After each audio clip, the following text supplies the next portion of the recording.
J'habite à Jérusalem, je dois voyager à Neharia. Neharia, c'est à peu près 2h30, 3h de route d'ici, ok? Et je vais pour monter dans le bus, et je vois un vieux monsieur avec une petite valisette, une petite valise de monsieur, là, des vieux monsieur, et je vois qu'il est lourd. Je dis, bon, laissez monsieur, je vais vous aider. Ah, merci mon fils, merci mon fils. Donc je prends la valisette, il monte, il s'assoit une place dans le bus. En haut du bus, il y a comme une petite étagère comme ça. Hop, je lui mets la valisette, et je m'assois à côté de lui. Quand je m'assois à côté de lui, je pars avec lui, et tout d'un coup, je sens quelqu'un qui me tape à l'épaule. C'est un ami à moi, David. Ah, David, qu'est-ce que tu fais là? Ah, ouais, ben, je voyage à Naria, je vais voir Rabbi David à Bochatzera et tout ça. Et tout. Ah, truc, moi, non, moi, je dois aller voir de la famille. Et on est avec le vieux, machin, tout ça. Mais moi, je vais pas à Naria, je m'arrête avant. Et vous savez que les bus, ils sont pas directs. Ils s'arrêtent dans des villes, tout ça et tout. Je me arrête à Haïfa. Ah bon, d'accord. Et puis, je suis dans le bus, hop, je vois que c'est ma station, Haïfa, je descends. David, il continue. Et il voit que il y a la valisette et il m'a vu monter avec. Il dit, mince! En cri, il a oublié sa valise. Il dit, bon, ok, ben, quand je descends, il prend la valise et il dit, je vais l'appeler. Et il descend, le vieux monsieur, il arrive, hop, il voit plus sa valise. Mince, ben, bon. David, le soir, il m'appelle, il dit, ouais, ah, Hamim. Je dis, ouais, j'ai ta valise et tout ça et tout. Il dit, ma valise, j'ai pas de valise. Si, tu l'as laissé en haut dans le bus. Je dis, mais c'est pas à moi, c'était au vieux qui était à côté de moi. Bon, ok, d'accord, je vais ouvrir, je vais voir. Il ouvre la valise, tac, tac, tac. Il voit, il y a des noms, il y a des papiers, tout ça. Il arrive à trouver le numéro du monsieur. Maintenant, lui aussi, David, il habite à Jéru. Il appelle de Jéru. Ouais, bonjour, monsieur Bouzaglou. Ouais. Il dit, voilà, j'ai trouvé votre valise, le truc.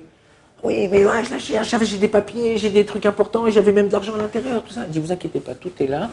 Quand vous voulez, j'habite à Jérusalem, quand vous voulez, venez la chercher. Il dit, ah non, c'est toi qui me l'as pris, c'est toi qui dois me la ramener. Naria, 3 heures de route, et 3 heures. Ok? La question, qui doit ramener à qui?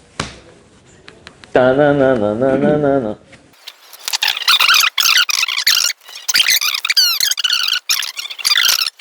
C'est vrai, on a un Netivot à Mishpat, c'est un des commentateurs du Shulchan Aruch dans Choshen Mishpat, Siman Resh Lamed Bet 232, qui nous dit comme ça, quelqu'un qui a pris un objet, même par inadvertance de quelqu'un, et à cause de ça, il lui a engendré un dommage, il doit lui déduire son dommage. Alors là, c'est le cas, c'est de le ramener jusqu'à Naria. Normalement, les mettre.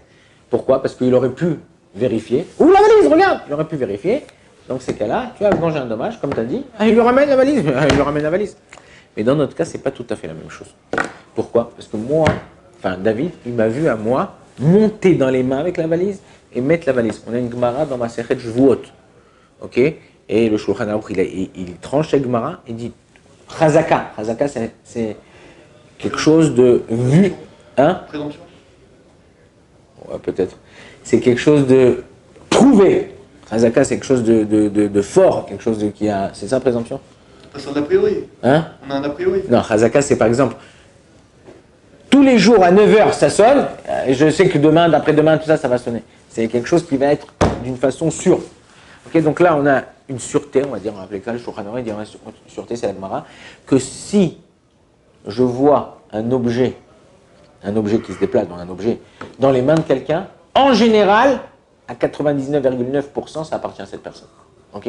C'est pas possible qu'un objet qui appartient à quelqu'un d'autre soit dans les mains de lui. À moins que cette personne-là, c'est quelqu'un qui répare les objets, les montres, les bagues, les trucs. Mais si c'est quelqu'un stable dans la rue, je le vois, avec un livre, il est comme ça, il marche. Si je retrouve ce livre, je sais que c'est à lui. Pourquoi? Parce que, même s'il n'y a pas son nom, parce que je sais que je l'ai vu avec lui en général. Quelqu'un qui a un objet, c'est à lui. Donc là, dans mon cas à moi, dans notre cas à nous, quand David il m'a vu avec la valise, il n'avait pas à se douter, comme tu as dit toi, il n'avait pas à se douter que peut-être ça lui appartient pas. Je t'ai vu monter avec, je t'ai vu la poser, je t'ai vu l'oublier. Donc la valise elle appartient. Donc dans ces cas-là, je ne suis pas obligé d'emmener la valise, c'est au vieux de venir chercher la valise. Si je veux faire du chesed, ça c'est autre chose. Bon, Adonai Olam, amen, amen.